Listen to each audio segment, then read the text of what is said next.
Pizza, pie, za. Melty, cheesy glory that has been the centerpiece of parties, gatherings, and hootenannies since the dawn of time. Probably. But the one question that always gets asked is how many pizzas should I order? Followed by 2 mediums, 1 large, just a bunch of personals? Well, fret not, because we have found the answer, loyal theorists.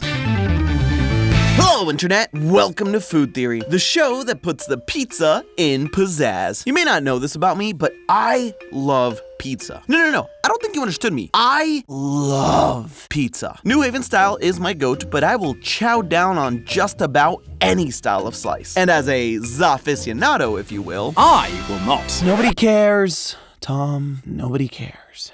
Where was I? As a aficionado, it is my go-to party food. Birthday party, pizza. Super Bowl, pizza. Wednesday night, pizza. But like I mentioned, for some reason, there's always the dilemma of how many a person should order. I mean, don't get me wrong, if it's just me, it's a large one with a punch bowl full of Coke and a ladle. But when it comes down to Oh, don't give me that, I can hear you typing. If you've never done it, get a pie and a ladle, and thank me, ladle. Back to the point. Everyone always asks how many pizzas, and usually default to large when considering sizes. And you would think that large is a pretty big duh, but no, because you know what we're about here. And if you don't, hit that subscribe button so you get to know what we're about. But on Food Theory, we're about the whole picture, not just a slice. Because here's the thing, large may not be the best bang for your buck. So stick around to the end of the video, because next time you have a get-together, you won't have to wonder what size of pizza or how many pizzas to get ever again. But no matter what you do order, just make sure it's not Papa John's. So how do we go about figuring this out? Well, first things first, let's get on the same page as to which places we're talking about here. We're ruling out all local chains because, let's face it, there's thousands upon thousands in the country, and it would take a small army or me forcing Tom to scour the country with a fine-tooth comb for months and months, which on second thought sounds hilarious, but ideas for another time. We're essentially sticking with the big three, Pizza Hut, Domino's, and Papa John's, because of how widely available they are to just about everyone, and they have small, medium, and large sizes. Now that we know the players, the next thing we're going to tackle is the simplest question: how many pizzas? Because that's where everything starts. You settle in with 3 of your buddies for a night of Magic the Gathering, and while you shuffle up cards, you order pizza. But things get complicated, because what if there's not just 4 of you? Maybe there's 6, because 2 of you brought your begrudging partners to sit there and stare at a game they could not care less about for 3 hours, but you promised them pizza. What do you do then? To answer this, we need to know how much each person will eat. And this is assuming that everyone is down for cheese or the same topping, and someone doesn't want a hyper-specific anchovy and pineapple pizza. Luckily, we're not alone in exploring this topic, and most polls and surveys find that the average amount of slices eaten per person in a sitting ranges between 3 and 5. That range accounts for hunger level and the different dietary needs of different people. So splitting it down the middle, an average of 4 slices per person, lands us in a comfortable position that minimizes both pizza waste and pizza want, meaning how much people are left wanting pizza by the end of it. It gives us a clean half pizza measurement per person. Now, that half pizza is regardless of size, because both medium and large at all of the 3 chains come with 8 slices. But that doesn't answer the question of how many pizzas just yet, because we're still dealing with 2 different sizes. How many medium pizzas versus how many large pizzas are 2 very different questions. So which is it? The answer actually comes down to a bit of psychology. See, those 4 slices, the half pizza, is a really nice round number. Makes it easy to know how many pizzas. Just get 1 pizza for every 2 people. But size matters, psychologically speaking, and strictly in regards to pizza, but it's all thanks to what's known as the unit bias. This is the idea that people tend to break things down into smaller units, whether it's a slice or a scoop and a pinch of food, and see that as the quote-unquote normal amount to eat, regardless of the actual size. On one hand, this means you might eat an entire pizza presented to you that way because your brain says 1 pizza equal 1 meal. But in a gathering setting, unit bias actually works in the opposite way. Your brain doesn't see 1 whole pizza, but rather smaller, more manageable slices. What does this mean for us, the pizza orderers in our dilemma? Well, remember that nice round average of 4 slices? That's just an average. If you get a medium pizza with smaller slices, thanks to unit bias, people will tend to eat more and hit that upper range of 5 slices per person. This puts us in an awkward position because now that 1 medium pizza pizza can't be evenly distributed. You want unit bias to work for you and get large pizzas, because the larger slices will keep people at that 4-slice distribution, which ends up being good for everyone because 4 slices of a large pizza is actually way more pizza than 5 slices of a medium pizza when you factor in the area. So not only do you get an easy calculation for how many large pizzas you should get, but your guests are actually getting more food in the process. If you really want to get all mathematical about it, this is your equation, where X is the amount of people you're having over. Those fancy little brackets just being rounded up. But that's only half of the question answered, because we actually have to pay for these pizzas, so we need to see if large is also worth it from a price perspective. Let's face it, pizza is expensive and money don't grow on trees. To figure that out, we need to find out how much pizza we're getting per dollar spent. Lucky for us, each of the big 3's medium and large sizes are standardized. Medium clocks in at 12 inches and large is 14. If you remember your math class from, let's say, middle school, you might recall that the area of a circle is pi times radius squared. And calculating the area of both pies gives us a 40 square inch difference between the two pizzas, with the medium giving us 113.09 square inches and large coming out to 153.94 square inches. See, 2 inches is actually a lot. That's what I meant earlier when I said that half of a large pizza is more pizza than 5 slices of medium. You're getting more pizza area. So far in this episode, we've been mostly focused on gatherings, shindigs, and hootenannies. But what if, like Jason Derulo, you're riding solo? I'm not gonna leave you hanging for that answer. It's just a tad more annoying, because the small pizza is where we see Pizza Hut have to be the difficult one and offer a 6-inch personal size, where the other two have a 10-inch small pizza. So I guess when it comes to size, Domino's and Papa John's do out-pizza the Hut, since their smalls give 78.54 square inches of pie to Pizza Hut's measly 28.27. To be fair though, the Hut's small is just so much cuter. Like I mentioned, small pizza doesn't really enter into the equation of getting pizzas for gatherings. But, fun fact, one small pizza from Domino's or Papa John's is roughly the same area as half of a large pizza. Unfortunately though, no matter which way you slice it, it doesn't make sense to get small pizzas for groups. What this means for you is if you're getting pizza solo, opt for the small. Back to the other two sizes, the area by itself doesn't tell us everything we need to know, because the large sizes also come with a higher price tag, and that may be our breaking point in the decision-making process. But a challenge is nothing to theorists. And yes, I said theorists because I pulled in one of our wonderful writers, Mike, to roll up his sleeves with me and dive into some number crunching. Misery loves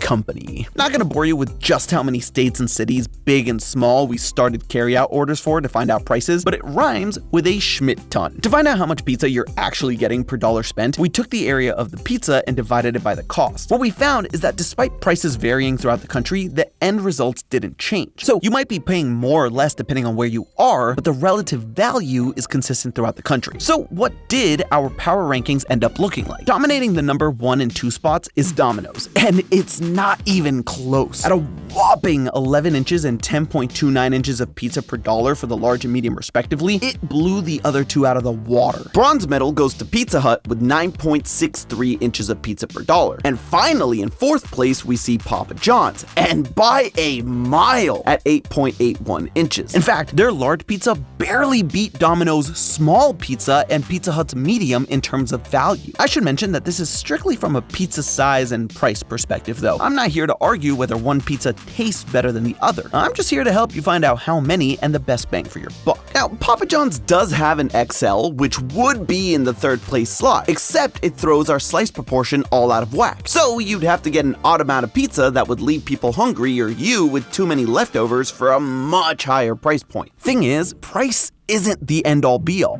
right? Papa John's prides itself on its better ingredients, so naturally there would be a higher price for that quality. Now, again, we're not looking at subjective taste here. If you just like Papa John's more, or Domino's dominates your taste buds, that's the ultimate deciding factor. But as far as value, if you're paying for better ingredients, then it would make sense that you would get more of those ingredients on the pizza. And since everybody knows the best part of pizza is the sauce and the cheese and any toppings you may get, you want to have more of that than crust. So we ordered pizza from the 3 chains to see the exact ratio of topping to crust to see if this would shake up the rankings. Unfortunately for John, Papa, things only got worse once we busted out the measuring tape. Domino's continued to widen its lead with an average of 1-inch thick crust and 6 inches of cheese and sauce. Pizza Hut did slightly worse with a 1.5-inch crust, meaning 5.5 inches of cheese and sauce, but Papa John's When I opened that box, I could immediately tell that something was wrong. And the tape, both the measuring kind and this B-roll, confirms it. J'accuse, Papa John. J'accuse. Your 14-inch pizza is actually only 13 inches. Not only that, but the crust ranged from 1.25 to 1.5 inches, meaning the cheese and the sauce part of the slice was a measly 5. To put this lie into perspective, Domino's crust only makes up roughly 27% of the entire pizza, slightly over a quarter. That's a reasonable amount, but Papa John's crust takes up 40%. So not only are you getting lied to about the size of the pizza, but you're getting nearly half of that pizza as just crust. Meaning, despite paying more for the better ingredients, you're getting less of them than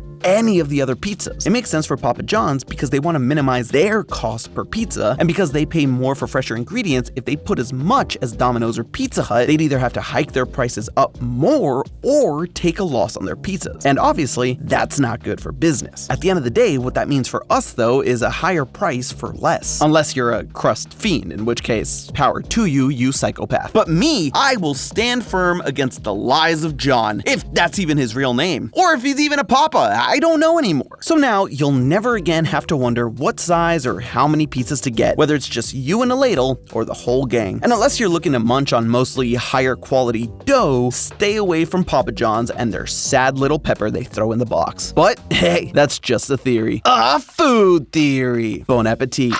And hey, speaking of price, if you want to see why Five Guys has gotten so expensive, make sure to click the link on the screen now. And as always, I'll see you next week.